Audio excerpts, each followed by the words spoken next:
یہاں آپ کو خبر دیں اور بتاتے چلیں، پاکستان پیپلز پارٹی شعبہ خواتین کی مرکزی صدر فریال تالپور کی سربراہی میں سندھ پارلیمانی بورڈ کا اجلاس ہوا۔ فریال تالپور کی سربراہی میں ہونے والے اجلاس میں ٹکٹ کے خواہش مند امیدواران سے انٹرویو لیے گئے۔ پیپلز پارٹی سندھ پارلیمانی بورڈ نے بلاول ہاؤس میں ہونے والے اجلاس میں ملیر، کیماڑی اور ویسٹ کے 3 اضلاع کے خواہش مند امیدواروں کے انٹرویو کیے۔ اجلاس میں سید قائم علی شاہ، شازیہ مری، نثار کھوڑو، وقار مہدی، ناصر شاہ، عاجز دھامرا، سعید غنی اور دیگر موجود تھے۔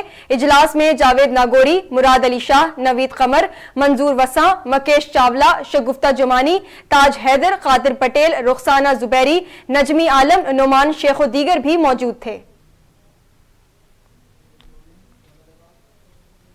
نیوز اسٹوڈیو سے فی الوقت اتنا ہی۔